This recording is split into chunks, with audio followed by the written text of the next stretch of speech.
नमस्कार, news state में आप सभी का बहुत स्वागत है। आपके साथ मैं हूं सऊद मोहम्मद खालिद और आज के मुद्दे में आज बात करेंगे मध्य प्रदेश और छत्तीसगढ़ में बीजेपी कांग्रेस की चुनावी तैयारियों की, क्योंकि तैयारियां हो रही हैं, यात्राओं का दौर देखने को मिल रहा है, साथ ही साथ लगातार मंथन और बैठकों का दौर भी जारी है। बीजेपी ने दोनों ही प्रदेश में अपने प्रत्याशियों की पहली सूची जारी कर दी है, तो वहीं कांग्रेस भी लगातार बैठकों के जरिए प्रत्याशियों के नामों पर मंथन कर रही है। कांग्रेस की बैठकों को लेकर के बीजेपी तंज कस रही है, तो वहीं कांग्रेस भी अपनी तरफ से पूरी तैयारी में लगी हुई है। आज चर्चा इसी मसले पर और चर्चा करने के लिए हमारे साथ मौजूद होंगे खास मेहमान भी और साथ ही साथ हमारे ग्राउंड जीरो से सहयोगी भी इस वक्त मेरे साथ जुड़ेंगे मौजूदा हो रही मीटिंगों और तैयारियों के बारे में पूरी अपडेट के साथ। लेकिन उससे पहले इसी से जुड़ी एक रिपोर्ट आपको दिखाते हैं।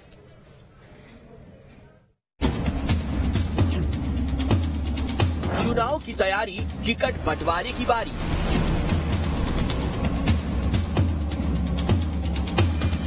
बीजेपी कांग्रेस में उम्मीदवारों पर मंथन।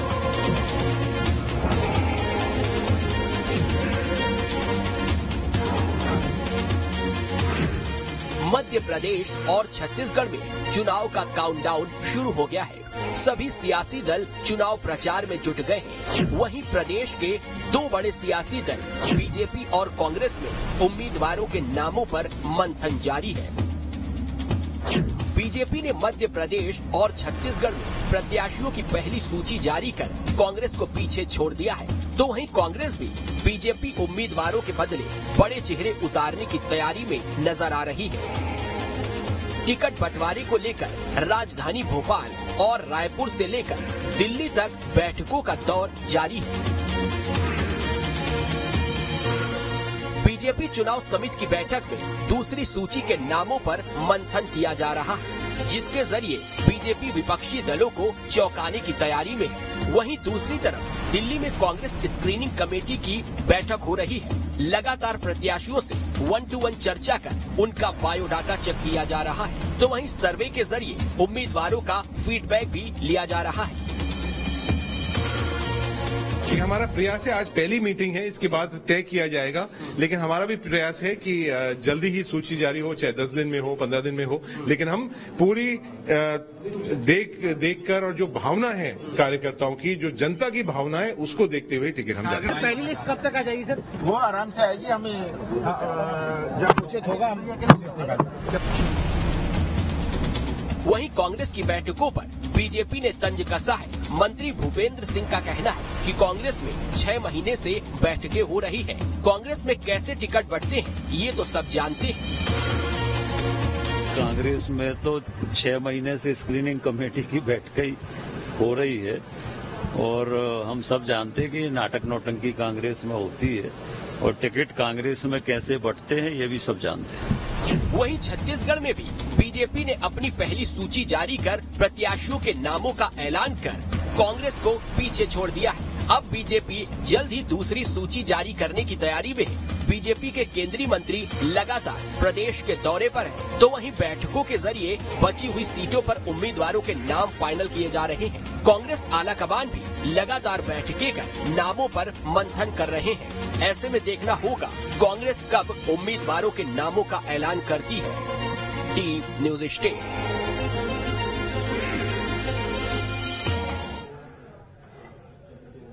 तो इस वक्त तैयारियों का दौर देखने को मिल रहा है और मध्य प्रदेश हो या फिर छत्तीसगढ़, कांग्रेस हो या बीजेपी, सभी जगहों पर अपनी अपनी तैयारी पुख्ता करने में लगी हुई हैं। एक तरफ यात्राओं का दौर देखने को मिल रहा है, तो वहीं दूसरी तरफ तैयारियों और मीटिंगों का दौर चल रहा है। और ये सिर्फ दौर मध्य प्रदेश की राजधानी भोपाल या फिर छत्तीसगढ़ की राजधानी रायपुर तक नहीं, बल्कि दिल्ली तक भी देखने को मिल रहा है। इसीलिए ग्राउंड जीरो से भी क्या हालात है और कांग्रेस की स्क्रीनिंग कमेटी में लेकर के इस वक्त क्या हलचल चल रही है, उसके बारे में आपको अपडेट देंगे और मध्य प्रदेश और छत्तीसगढ़ में भी क्या अपडेट है उसके बारे में भी आपको बताएंगे। मेरे साथ मेरे 3 सहयोगी जुड़ रहे हैं। दिल्ली से मेरे साथ मेरे सहयोगी मोहित राज दुबे मौजूद हैं, वो आपको कांग्रेस की स्क्रीनिंग कमेटी की बैठक के बारे में जानकारी देंगे। वहीं भोपाल से इस वक्त अतुल शर्मा मेरे साथ मेरे सहयोगी हैं और रायपुर से अंकुश शर्मा मेरे साथ मौजूद हैं।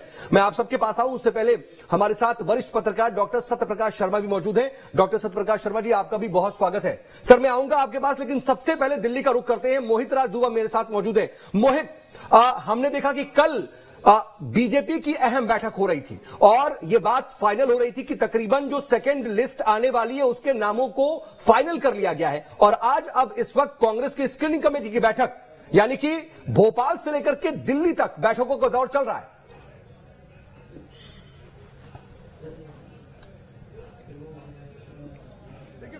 सही बात कही है। मध्य प्रदेश विधानसभा चुनाव के मद्देनजर भारतीय जनता पार्टी हो या कांग्रेस, सभी ने कमर कस लिए, क्योंकि सबको पता है करो या मरो की स्थिति है। अगर भारतीय जनता पार्टी मध्य प्रदेश में चुनाव जीतती है तो उसके लिए लोकसभा के दरवाजे मुकम्मल तौर पर खोलेंगे। वहीं कांग्रेस को पता है कि अगर वहां पर बाजी जीत ली जाती है तो मध्य प्रदेश के साथ साथ लोकसभा चुनाव में भी बेहतर प्रदर्शन किया जा सकता है। 39 सीटें जो मध्य प्रदेश के भीतर थी भारतीय जनता पार्टी पहले ही घोषित कर चुकी है। इसके अलावा ये कहा जा रहा है कि 60 से ज्यादा ऐसी सीटें हैं जिनकी घोषणा जल्द जो है वह भारतीय जनता पार्टी कर सकती है। उसकी लिस्ट भी लगभग तैयार हो चुकी है। लेकिन दूसरी ओर कांग्रेस भी पीछे दिखाई नहीं दे रही है। कांग्रेस की पहली स्क्रीनिंग कमेटी की बैठक दिल्ली में आयोजित हो रही है। इस बैठक में स्क्रीनिंग कमेटी के चेयरमैन और जितेंद्र सिंह, पूर्व मुख्यमंत्री कमलनाथ, दिग्विजय सिंह, रणदीप सुरजेवाला जो कर्नाटक के प्रभारी महासचिव है, उनको बेहतर काम की वजह से उनको मध्य प्रदेश का भी प्रभारी महासचिव बनाया गया, वो भी इस बैठक में मौजूद है। साथ ही साथ जो हम लगातार ये बात बता रहे हैं कि जिन सीटों पर भारतीय कांग्रेस कमजोर है वहां पर सबसे पहले फोकस करने को लेकर जो है रणनीति बनाई जा रही है कि किस रूप में किस तरीके से उम्मीदवारों का चयन किया जाए। पहली बात। दूसरी बात जो है कि 1 से 2 और स्क्रीनिंग कमेटी की बैठक होगी और कमजोर सीटों के साथ साथ लगभग ये भी माना जा रहा है कि जो मौजूदा वक्त में विधायक हैं उनको जो है चुनावी मैदान में पहले उतार दिया जाए, लेकिन कमजोर सीटों पर भी फोकस कर लिया जाए। इसके अलावा हमारी जो सूत्रों के हवाले से हमें खबर मिल रही है कि दिग्विजय सिंह, कमलनाथ इस बार लगभग जो है पहली स्क्रीनिंग कमेटी की बैठक में एक साथ नजर आ रहे हैं, एक सुर में सुर मिलाते हुए नजर आ रहे हैं। लेकिन दूसरी और तीसरी बैठकों में क्या होगा ये तो खुदा जाने। लेकिन उससे पहले आज की बैठक में अमूमन जब भी स्क्रीनिंग कमेटी की बैठक होती है तो बड़े नेताओं के, चाहे कमलनाथ हो, दिग्विजय सिंह हो, अलग अलग सुर दिखाई देते हैं। लेकिन पहली बैठक में एक सुर में दोनों नेता इस वक्त दिखाई दे रहे हैं। बड़ी बात आप बता रहे हैं। लेकिन मोहित, एक चीज और आपसे समझना चाहेंगे, जल्दी से बताइए कि पहले बताया जा रहा था कि 120 नामों पर मंथन होगा और ये जो नाम आज फाइनल किए जाएंगे वो आगे भेजे जाएंगे। लेकिन अब जानकारी मिल रही है कि 66 नामों पर चर्चा हो रही है। तो ये जो सूत्र आपके थे वो पहले 120 की बात कर रहे थे, अब 66 कट टू हाफ कैसे हो गया?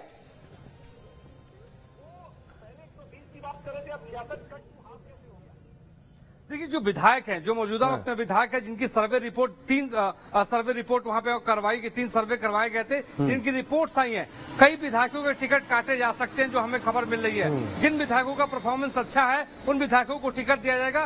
वो उस सूची में आज की बैठक में उनको सूची में नहीं रखा गया है, जिनका लगभग टिकट लगभग तय माना जा रहा है। इसके अलावा आपको बता दें कि रणदीप सुरजेवाला ने भी एक अलग सर्वे वहां पे करवाया था, वो भी उनके पास अभी एक रिपोर्ट है। कमलनाथ कई बार सर्वे करवा चुके हैं, कांग्रेस पार्टी भी अपने स्तर पे कई बार सर्वे करवा चुकी है। तो हर सर्वे को जो है तुलना किया जाएगा, तुलनात्मक के बाद जो है उम्मीदवारों का चयन किया जाएगा। आज मैंने भौर जितेंद्र सिंह से एक्सक्लूसिव बातचीत की थी, दोपहर में उनका इंटरव्यू मैंने किया था। उन्होंने कहा था कि 4000 से ज्यादा आवेदन जो है मध्य प्रदेश के भीतर आ चुके हैं। चयन करने में मुश्किल हो रही है, लेकिन हाँ, हम मुकम्मल तौर पर जो है प्रत्याशियों का चयन करेंगे। ठीक है, मैं आता हूं आपके पास। लेकिन अतुल, भोपाल में क्या कुछ चल रहा है? क्योंकि हमने देखा कि पर्यवेक्षकों की कल बैठक हुई थी और अब सभी लोग दिल्ली में मौजूद है, वहां पर स्क्रीनिंग कमेटी की बैठक हो रही है। कुल मिलाकर के कांग्रेस के खेमे में भी हलचल है और बीजेपी की नजर इस पर पूरी बनी हुई है और इधर यात्राओं का भी दौर। अतुल,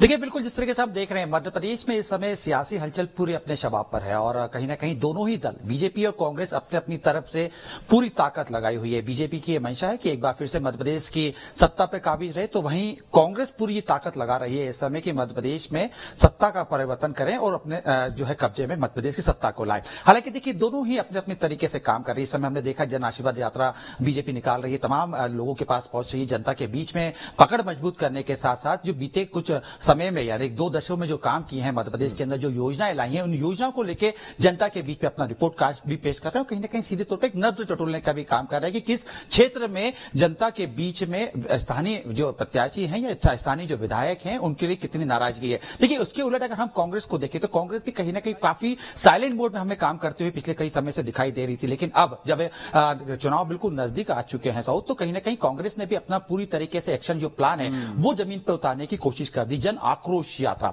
ये निकालने की कोशिश कर रही है कांग्रेस, और सीधे तौर पे ये कोशिश करेगी कि एक जो चार्जशीट पेश करने की बात कर रही है कांग्रेस की मध्य प्रदेश के अंदर पिछले 2 दशक में क्या घोटाले हुए, जनता के बीच में जो योजनाएं लाई गई थी उन योजनाओं को कितना क्रियान्वयन किया गया, यानी जमीनी स्तर पे कितना लाया गया और कितने जगह से किन तबके को क्या दिया गया और क्या चीजें नहीं दी गई। देखिए सीधे तौर पे कांग्रेस का यही आरोप है कि मध्य प्रदेश के अंदर पिछले कई समय से, कई सालों से युवाओं को रोजगार नहीं मिल रहा है। महिलाओं की बात करें तो महिलाओं के साथ अपराध हो रहे हैं। शिक्षा की बात करें तो शिक्षाओं को लेकर कहीं ना कहीं शिक्षा का स्तर जो है नीचे घटता जा रहा है। इसके साथ में अगर हम बात करें तमाम अलग अलग मुद्दे को लेकर कांग्रेस सीधे तौर पर घेराबंदी, किलाबंदी सरकार की करती हुई नजर आ रही है। हालांकि देखिए दोनों ही तरीके से हमने देखा कि बीजेपी ने अपनी पहली सूची जारी कर दी। सूची के बाद तमाम जो एक रणनीति तय की गई थी बीजेपी की तरफ से, उसकी रणनीति के तहत वो आगे चलती हुई दिखाई दे रही है। हालांकि देखिए कांग्रेस में आज दिल्ली में जिस तरीके से हमारे सहयोगी बता रहे थे कि स्क्रीनिंग कमेटी की जो बैठक है उसमें कई नाम तय किए गए। देखिए कांग्रेस का सीधे सीधे यही मानना है और किसी भी प्रकार की कोई भी गलती करने की गुंजाइश इस समय कांग्रेस और शायद सबसे बड़ी बात यही है इस बार के विधानसभा चुनाव में कि कांग्रेस के जो है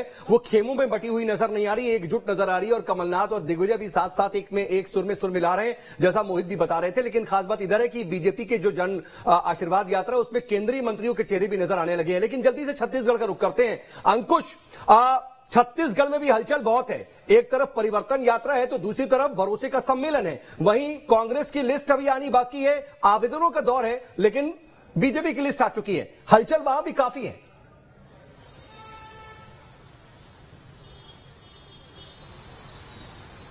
देखिए निश्चित तौर पर जिस तरीके से मध्य प्रदेश के हालात हैं कमोबेश छत्तीसगढ़ में भी वैसी ही तैयारियां जो हैं भारतीय जनता पार्टी करती हुई नजर आ रही है। फर्क इतना है कि मध्य प्रदेश में भारतीय जनता पार्टी सरकार में है और छत्तीसगढ़ में भारतीय जनता पार्टी विपक्ष में है। तो स्वाभाविक है कि जहां पर विपक्ष में है वहां पर बीजेपी के सामने बड़ी चुनौतियां हैं, बड़ी तैयारियां हैं और उन्हीं तैयारियों के तहत जो है भारतीय जनता पार्टी आगे बढ़ती हुई दिखाई दे रही है। मध्य प्रदेश छत्तीसगढ़ में जिस तरीके से बीजेपी ने पहली सूची जारी की है, जैसे छत्तीसगढ़ में 21 प्रत्याशियों के नाम का ऐलान कर दिया गया है। आज की अगर बात करें तो प्रधानमंत्री नरेंद्र मोदी ने एक महत्वपूर्ण बैठक बुलाई है केंद्रीय चुनाव समिति की, जिसमें छत्तीसगढ़ के तमाम आला नेता तो शामिल होंगे और उन आला नेताओं से रायशुमारी की जाएगी। और रायशुमारी करने के बाद माना जा रहा है कि 14 तारीख को प्रधानमंत्री नरेंद्र मोदी का छत्तीसगढ़ दौरा है और उसी दिन कहीं न कहीं 16 से 17 नए प्रत्याशियों का ऐलान जो है वो छत्तीसगढ़ के लिए किया जा सकता है। यानी दूसरी सूची लाने की पूरी तैयारी में भारतीय जनता पार्टी जुटी हुई है छत्तीसगढ़ के लिए। अब अगर यात्राओं की बात करें या तैयारियों की बात करें तो छत्तीसगढ़ में भारतीय जनता पार्टी जो है लगातार यात्राएं करती रही है, लगातार बैठकें करती रही है और प्रदेश के जो अध्यक्ष हैं, प्रदेश के जो प्रभारी हैं, वो लगातार अलग अलग संभागों के दौरे पर रहे हैं, अलग अलग उन्होंने बैठकें ली हैं, कार्यकर्ताओं को रिचार्ज करने का काम किया है। और आज से भारतीय जनता पार्टी ने प्रदेश में परिवर्तन यात्रा की शुरुआत कर दी है। परिवर्तन यात्रा लेकिन अंकुश, स्थिति एक ये देखने को मिल रही है कि बीजेपी काफी एक्टिव है और कांग्रेस थोड़ी उतनी एक्टिव नजर नहीं आ रही, लेकिन कांग्रेस लगातार बीजेपी को कमजोर बता रही है। चाहे वो रमन सिंह पर निशाना साधते हुए ये कहने की बात हो कि उनके ही नेताओं का भरोसा कम हो गया है, या फिर जितने भी परिवर्तन यात्राएं निकल रही हैं तंज कसने की, कांग्रेस ऐसा लग रहा है कि वो ये दिखाने की कोशिश कर रही कि भाई हमें फर्क नहीं पड़ता। लेकिन क्या वाकई अंदर से भी स्थिति यही है?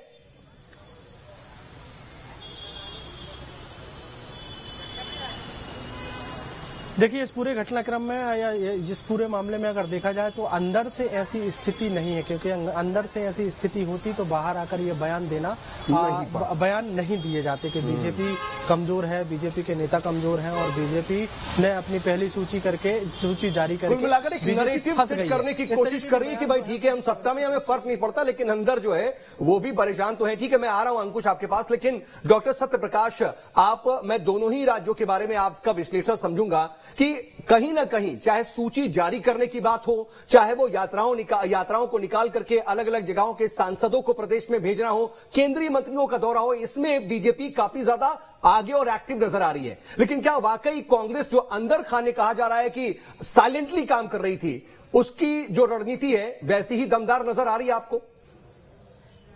देखिए, भारतीय जनता पार्टी की जो राइज करने की शुरुआत है उसको कहीं ना कहीं लालकृष्ण आडवाणी की रामरथ यात्रा से ही माना जाता है। ठीक बात। यानी कि भारतीय जनता पार्टी का आधार यात्राएं हैं और इस समय मध्य प्रदेश और छत्तीसगढ़ दोनों ही राज्यों में, चाहे मध्य प्रदेश में जन आशीर्वाद यात्रा हो या वहां सरकार के अगेंस्ट उनकी जो यात्रा है, वो दो काम करती हैं।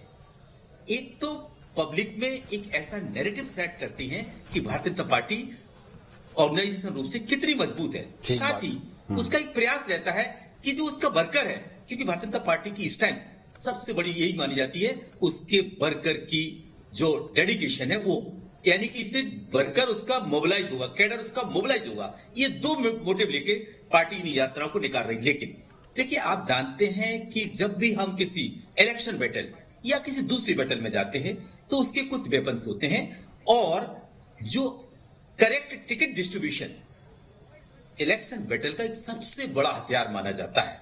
कितनी भी अच्छी पार्टी की स्थिति हो, लेकिन अगर नहीं तो क्या अगर ये हकीकत है तो कांग्रेस इस पे बिछड़ रही है? क्योंकि देखिए, एक तरफ जहां वो विपक्ष में अभी तक उसकी जन आक्रोश यात्राओं पर खाली बातचीत हो रही है, मंथन हो रहा है, लेकिन दूसरी तरफ बीजेपी के अब केंद्रीय मंत्री भी जन आशीर्वाद यात्रा में नजर आ रहे हैं। इधर परिवर्तन यात्रा की शुरुआत विपक्ष में होते हुए छत्तीसगढ़ में कर दी गई है, लेकिन कांग्रेस अभी बहुत ज्यादा इस मामले में भी एक्टिव नहीं दिख रही है। भरोसे का सम्मेलन एक दो जगह हुआ जरूर है। तो ये विश्लेषण की बात है तो पूरा सुन तो लिया करो, आप बीच में काट के प्रश्न दूसरा कर देते हैं, क्योंकि एनालाइज करना है, कोई रिपोर्ट तो कर नहीं रहा हूं मैं। ठीक। देखिए, वो बात भी आप कंप्लीट कर लीजिए। हाँ, देखिए, कांग्रेस की जो बात है, अब आपके प्रश्न पर जाता हूं। कांग्रेस की बात है, ऐसा नहीं है कि कांग्रेस मध्य प्रदेश में पिछड़ी हुई नजर आ रही है। देखिए, कांग्रेस के पास बहुत सारी चीज इस समय पॉजिटिव है। एक तो लंबे समय तक कोई सरकार रहना, उसकी एंटी इनकम्बेंसी उसके फेवर में जा रही। दूसरा, वो राइडिंग हाई किस वजह से? Recently victory in Karnataka and Himachal Pradesh. तो इस समय वो घोड़े पर सवार होकर चल रही है। तीसरा सबसे बड़ा जो मेजर फैक्टर है, जो कभी मध्य प्रदेश में भारतीय जनता पार्टी में नहीं देखा जाता था, वो infighting among the leaders और cadres in various places taken place. तो ये सब जो चीजें हो रही हैं, थोड़ी सिंपैथी भी है, कारण कहीं ना कहीं ये भारतीय जनता पार्टी इसलिए संगठन पर फोकस कर रही है। अच्छा। वही चीज तो 2018 की कोई सिंपैथी भी है क्या? हो रही है 2018 के बाद 15 महीने के बाद वाली सिंपैथी भी है क्या? कुछ भुना नहीं है वैसे कांग्रेस खुल करके? ये सिनेरियो तो हालांकि नहीं दिख रहा है, लेकिन कांग्रेस अगर कहीं घेरने का प्रयास करती है तो वो सिर्फ ज्योतिरादित्य सिंधिया। देखिए, ज्योतिरादित्य सिंधिया के कारण भारतीय जनता पार्टी की सरकार तो मध्य प्रदेश में बन गई, लेकिन उनका कारण एक बड़ा फैक्टर है। क्या उनके कारण भारतीय जनता पार्टी फायदे में जा रही है या उनका नुकसान उठाना पड़ रहा है? ये कहीं ना कहीं पिछले जो चुनाव हुए हैं, अगर उनको एनालिसिस करते हैं तो भारतीय जनता पार्टी की जो मजबूती है, उस मजबूती में कहीं ना कहीं कमी दिखी है। लेकिन मैं आपको फिर कह रहा हूं, मध्य प्रदेश के अंदर शिवराज सिंह चौहान की जो पब्लिक कनेक्टिविटी वाली इमेज है, वो कहीं ना कहीं भारतीय जनता पार्टी को एक बड़ा सपोर्ट करेगी। लेकिन सेंट्रल लीडरशिप का ओवर इन्वॉल्वमेंट, क्या ये मध्य प्रदेश गुजरात स्टेट है? इस रूप में अगर देखती है तो भारतीय जनता पार्टी के लिए ये अच्छा कदम नहीं माना जाएगा। जबकि ये दिखता है कि मध्य प्रदेश के जो मेन पिलर्स हैं, चाहे शिवराज हो, नरोत्तम हो, या नरेंद्र सिंह तोमर हो, विजय वर्गीय हो, या दूसरे लीडर भूपेंद्र सिंह हो, ये सब लीडर अगर कलेक्टिवली इस चीज को आगे बढ़ाएंगे तो आप ये मान के चलना। सर, आखिरी मिनट है मेरे पास, इसलिए अगर छत्तीसगढ़ के बारे में भी अगर आप अपनी बात रख जाएं। देखिए, छत्तीसगढ़ का जो सिनेरियो है, वहां लीडरशिप क्राइसिस है, वो कहीं ना कहीं मध्य प्रदेश में भी दिख रहा है, और वो भारतीय जनता पार्टी के लिए बड़ा मुश्किल साबित होगा। नहीं तो क्या रमन सिंह की इमेज अब वैसी नहीं रह गई? ये बहुत बड़ी बात और बहुत बड़ा पॉइंट आपने रेज किया है। बिल्कुल करेक्ट, क्योंकि अगर रमन सिंह की पार्टी में वो इमेज होती, क्योंकि उनके समय में वर्स्ट सिचुएशन इन 2018 इलेक्शंस रही है, इसलिए मुझे नहीं लगता कि उनको पार्टी आगे लाएगी। लेकिन अभी जो पार्टी की स्ट्रैटेजी चल रही बीजेपी की, वो कहीं भी लीडरशिप को आगे नहीं ला रही, यानी कि कोई चीफ मिनिस्टर फेस वो नहीं ला रहा है। पूरा का पूरा सेंट्रल लीडरशिप, यानी प्रधानमंत्री मोदी और अमित शाह के चेहरों पर वो ये चुनाव लड़ रहे हैं। लेकिन मैं आपको बताऊं, ये सेंट्रल लैंड है, यानी कि हिंदी लैंड्स है, चाहे मध्य प्रदेश हो, छत्तीसगढ़ हो या राजस्थान हो, यहां केवल सेंट्रल लीडरशिप के फेसेस पर इलेक्शंस में बीजेपी फायदे में जाए, ये कह पाना बड़ा मुश्किल है। लेकिन ये तय है कि जब तक स्टेट की लीडरशिप को आगे नहीं लाएंगे, हाल वही होगा जो कर्नाटक। लेकिन सर, इसमें एक बात आपने जो रखी कि वर्स्ट सिनेरियो देखा 2018 में, लेकिन बेस्ट सिनेरियो भी देखा था 2003 से लेकर के 2018 तक। लेकिन ठीक है, वक्त बदलता है, राजनीति बदलती, स्थितियां और परिस्थितियां बदलती और पोजीशंस भी बदलती है। बहरहाल अंकुश ने भी तमाम जानकारी दी ग्राउंड से। अंकुश, आपका भी बहुत शुक्रिया, क्योंकि समय नहीं है। अतुल, आपका भी बहुत शुक्रिया तमाम जानकारी के लिए, और इतना अच्छा एनालिसिस करने के लिए सत्य प्रकाश शर्मा जी, आपका भी बहुत बहुत शुक्रिया। वक्त एक बहुत छोटे से ब्रेक का हो चला है, बने रहिएगा न्यूज स्टेट के साथ।